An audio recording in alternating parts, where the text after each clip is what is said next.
I do understand it's a balancing act with these coaches and these players trying to. You don't want to push your players too hard where you lose them, and then now they start to tune you out.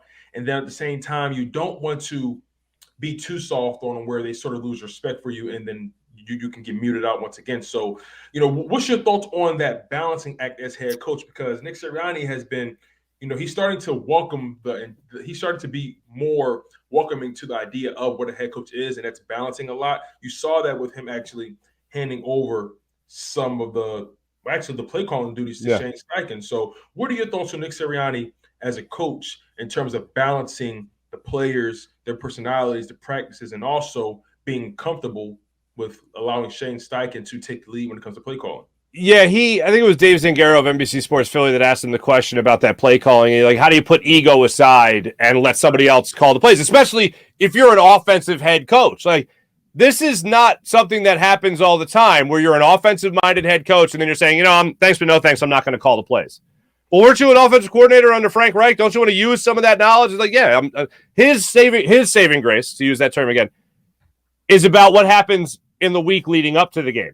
It's not about calling the plays in that moment. It's about putting the game plan together, scripting those first 15 with Shane Steichen and saying this is the direction we want to go. And then I'm sure on those crucial downs, the third and short or the 4th and 1, whatever it might be, you know who is going to be calling that play, and that's most likely going to be Nick Sirianni. As far as the overall mentality surrounding him in the locker room, there is zero argument, I feel, to say anything to the contrary of Nick Sirianni being a player's coach. When he had the growing flowers bit and I put my money on the table and I said, I'm out, no thank you. Every player had his back. Some players even being offended as it came out in reports about people like myself taking it so negatively.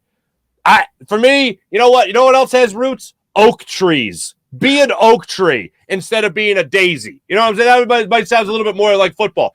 But these younger guys, for whatever reason in the locker room, they looked at their head coach and they're like, hell yeah, man, we're a bunch of daisies. Let's go get them. Like the flower power, right? Yeah, exactly. Flower power, the whole thing that happened. Now, it didn't hurt also around that same time. You saw them play the Detroit Lions, and you started to see them play a more easy second half of the schedule, if you will. But for whatever language this guy is speaking, it's not my language, but it certainly is a player's language. And when you try to put yourself in the player's shoes, not certainly athletically, but just as a person, imagine somebody coming up to you about doing something that you love to do. And that person's like, you're going to do this, you're going to get this, you're going to go, here's how you're going to do it. You're going to go over how you're going to do it. And this person is so positive. You can't help but feed off those positive vibes. And look, the fact that they started winning definitely helped. Winning heals everything. Winning heals everything. It's a great cologne. It's great deodorant to something stanky.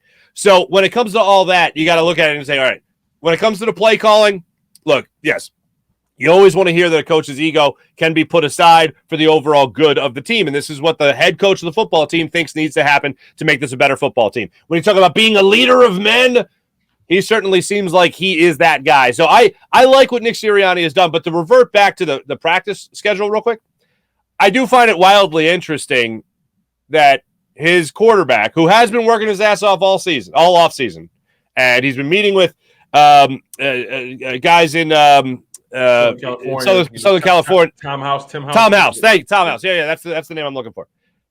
That's all great. But won't you want to see as much of that as possible? Wouldn't you want to put him on the field as much as possible? Like, these aren't difficult drills. They're not playing bull in the ring anymore. Like, this isn't a hard-hitting mini camp. This is running plays.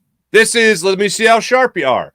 And if you have the opportunity to have more, but you're drastically, dreadfully afraid of soft tissue injuries, pulling hammies and all that stuff, you got time for that to recover. If you're even more worried about, oh God, Achilles injuries or ACLs or whatever, like that stuff, I don't know how you defend against it other than having less, but it's not something where if I'm trying to groom a quarterback to be my franchise guy for the foreseeable future, I'm saying, just give us 6 practices. Like, I'm not saying that. And these are practices that A.J. Brown wasn't there for all of them. You had some more of the veteran guys missing time, and that's fine. That always happens. And Nick Sirianni even said he's not going to hold it against some of those guys because they're not mandatory.